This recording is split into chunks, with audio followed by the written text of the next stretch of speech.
തൃശൂരിലെ കൂട്ടത്തല്ലിൽ നടപടി. DCC president Jose വള്ളൂരിനോട് രാജിവെക്കാൻ നിർദ്ദേശം. കോൺഗ്രസ് കേന്ദ്ര നേതൃത്വത്തിന് നിർദ്ദേശം KPCC അറിയിച്ചു. UDF ജില്ലാ ചെയർമാൻ MB വിൻസെന്റും രാജിവെക്കാൻ നേതൃത്വം നിർദ്ദേശം നൽകിയിരിക്കുകയാണ്. വിവരങ്ങളുമായി ഷീജ തിരുവനന്തപുരത്ത് നിന്ന് ചേരുകയാണ്. ഷീജ, ഈ ജോസ് വള്ളൂർ അടക്കമുള്ളവരെ കഴിഞ്ഞ ദിവസം ദില്ലിയിലേക്ക് വിളിപ്പിച്ചിരുന്നു, വിശദീകരണങ്ങൾ കേട്ടിരുന്നു.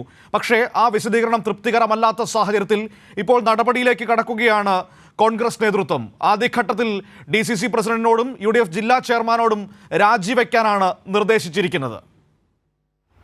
തീർച്ചയായും മനു, ഏതായാലും കോൺഗ്രസിൽ പ്രത്യേകിച്ചും തൃശൂർ DCCയിലെ കൂട്ടത്തല്ലുമായി ബന്ധപ്പെട്ട വലിയ തോതിലുള്ള പ്രതിസന്ധിയിലേക്ക് കോൺഗ്രസ് പോകുന്നൊരു സാഹചര്യത്തിലാണ് ഈ രീതിയിലൊരു നടപടിയിലേക്ക് അടിയന്തര നടപടിയിലേക്ക് കൂടി കടക്കുന്നത്. കഴിഞ്ഞ ദിവസം മനു സൂചിപ്പിച്ചതുപോലെ തന്നെ തൃശൂർ DCC പ്രസിഡന്റ് ജോസ് വള്ളൂരിനെ ദില്ലിയിലേക്ക് വിളിപ്പിച്ചിരുന്നു.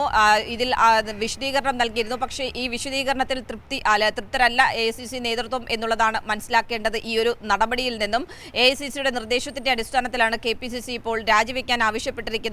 അദ്ദേഹത്തിന് പുറമെ UDF ജില്ലാ ചെയർമാനായിട്ടുള്ള MP വിൻസെന്റിനോടും രാജിവെക്കാൻ നിർദ്ദേശം നൽകിയിട്ടുണ്ട്. ആ രീതിയിൽ കാര്യങ്ങൾ കൈവിട്ടു പോകുന്ന ഒരു സാഹചര്യത്തിലേക്ക് തൃശ്ശൂരിൽ നീങ്ങുന്നു എന്നുള്ളതിന്റെ ഒരു അടിസ്ഥാനത്തിൽ തന്നെയാണ് പ്രത്യേകിച്ചും K മുരളീധരന്റെ തോൽവി, അതിന് പിന്നാലെ അവിടെ ഉടലെടുത്ത ആഭ്യന്തര പ്രശ്നങ്ങൾ, കോൺഗ്രസിനുള്ളിൽ ഉടലെടുത്ത ആഭ്യന്തര പ്രശ്നങ്ങൾ, കോൺഗ്രസിൽ ജില്ലയുടെ മുതിർന്ന നേതാക്കൾ തന്നെ പോലീസിൽ പരാതിപ്പെടുന്നു, പോലീസിൽ കൂട്ടത്തല്ലിന് കേസ് രജിസ്റ്റർ ചെയ്യുന്നു, നേതാക്കൾക്കെതിരെ കേസാകുന്നു. ആ രീതിയിൽ വലിയ തോതിലുള്ള ഒരു പ്രതിസന്ധിയിലേക്ക് പോയൊരു സാഹചര്യത്തിൽ കൂടിയാണ് ഈ ഒരു നടപടി ഇപ്പോൾ AICCയുടെ ഇടപെടലിന്റെ അടിസ്ഥാനത്തിൽ ഉണ്ടായിരിക്കുന്നത്. മനു, തീർച്ചയായും ശരി ഷീജ, ഏതായാലും ഇപ്പോൾ നടപടിയിലേക്ക് നീങ്ങിയിരിക്കുകയാണ് കോൺഗ്രസ് നേതൃത്വം.